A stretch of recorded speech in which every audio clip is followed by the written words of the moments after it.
नमस्कार मित्रों, मैं दीपक भीमरोड आपका अलवर पाठशाला यूट्यूब क्लासेस पर हार्दिक अभिनंदन करता हूं। मैं आपको साइंस पढ़ाने वाला हूं। जैसा कि आपको पता है, हमारा मेन टारगेट वनपाल वन रक्षक भर्ती परीक्षा के ऊपर परीक्षा को पास करना है।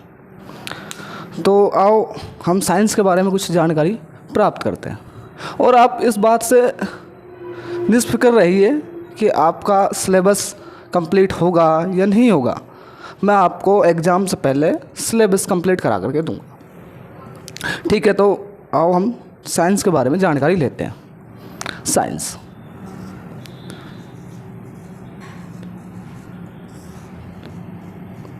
देखिए, साइंस को हम हिंदी में विज्ञान भी कहते हैं।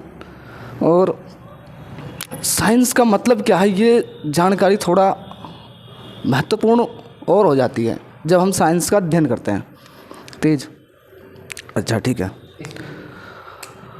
साइंस का मतलब होता है किसी भी सब्जेक्ट में, किसी भी क्षेत्र में और अधिक ज्ञान प्राप्त करना।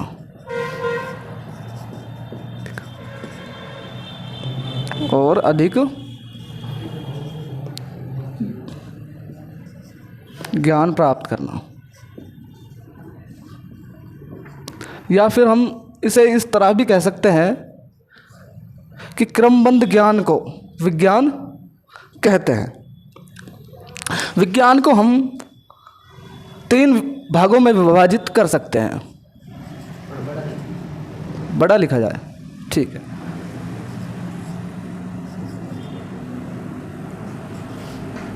विज्ञान, साइंस, इनको हम 3 भागों में विभाजित कर सकते हैं।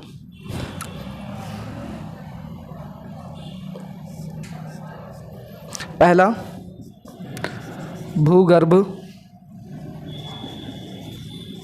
विज्ञान।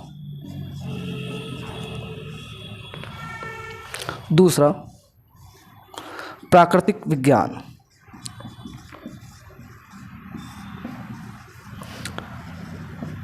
और तीसरा, एस्ट्रोलॉजिकल खगोल विज्ञान।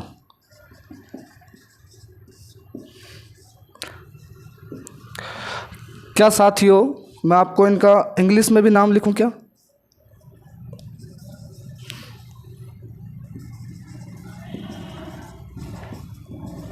जियोलॉजिकल साइंस का मतलब होता है भूगर्भ विज्ञान।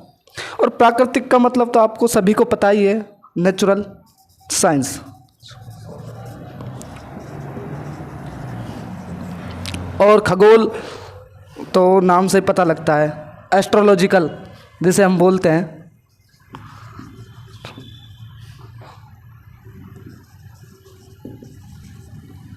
साइंस, इन्हीं 3 पार्टों के ऊपर अपनी साइंस पूरी बेस होती है।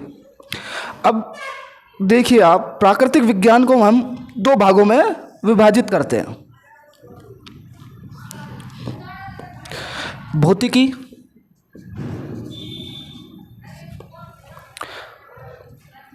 और जंतु विज्ञान। इसके बाद जंतु विज्ञान को भी हम 2 तरह से विभाजित कर सकते हैं। जीव विज्ञान और जंतु विज्ञान। इसे बॉटनी भी बोलते हैं, इसे बायोलॉजी बोलते हैं। इसी प्रकार भौतिकों को भी हम 2 भागों में विभाजित कर सकते हैं। द फर्स्ट काइंड ऑफ भौतिकी is called physics and second type of भौतिकी is called chemistry।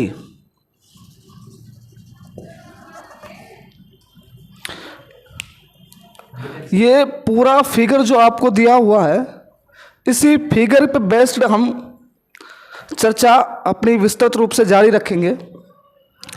अब मैं आपको सबसे पहले फिजिक्स के बारे में आपको मैं बताता हूँ, क्योंकि फिजिक्स का टॉपिक जो है एग्ज़ाम में उसकी मेजॉरिटी ज़्यादा होती है। मेजॉरिटी यानी कि बहुत अधिक क्वेश्चन पूछे जाते हैं।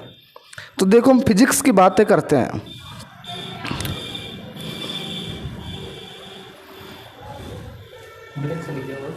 ठीक है।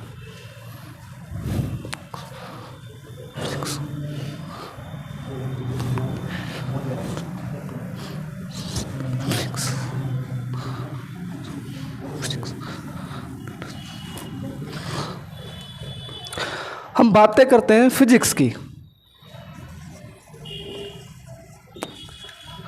आप डरना नहीं, जिसको फिजिक्स का पी नहीं पता उसे हम फिजिक्स सिखा देंगे। इसमें चिंता करने वाली कोई बात नहीं है, या फिर आप डरो कि फिजिक्स क्या चीज़ है। तो फिजिक्स के ऊपर हम अपनी चर्चा जारी रखते हैं। ये जो फिजिक्स है वनपाल वनरक्षक के लिए ज़्यादा इम्पोर्टेंट है, उसी पर बेस्ड हम अपना टॉपिक जारी रखते हैं। फिजिक्स, फिजिक्स के पिता न्यूटन साहब हुए। न्यूटन साहब हुए। न्यूटन साहब को पिता क्यों कहा गया, ये सबसे बड़ी बात है कि हमको कोई पिता क्यों नहीं बोल देता, जनक क्यों नहीं बोल देता, क्योंकि हम उस लायक नहीं है। तो न्यूटन सर ने बहुत अच्छा काम किया। इन्होंने बहुत फिजिक्स के बहुत रूल दिए। इनका जन्म इंग्लैंड में हुआ था।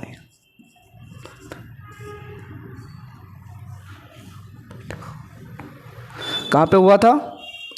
इंग्लैंड में। और काफ़ी सारे रूल भी दिए। इनको जो है हम मूल भौतिकी का जनक बोलते हैं, या फिर मूल फिजिक्स बोल सकते हैं हम।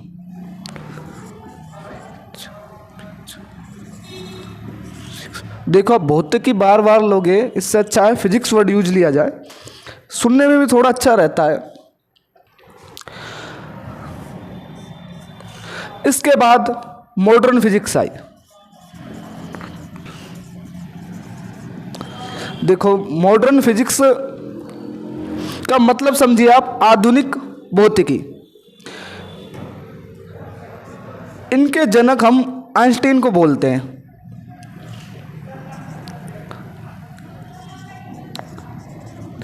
देखो हिंदी पे ज़्यादा गौर नहीं करिएगा, हिंदी में हमारा हाथ तंग है।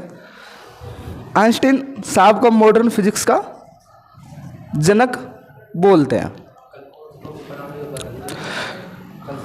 अच्छा, मैं आज इतना ही कहना चाहूँगा। Today discuss about science and its branches.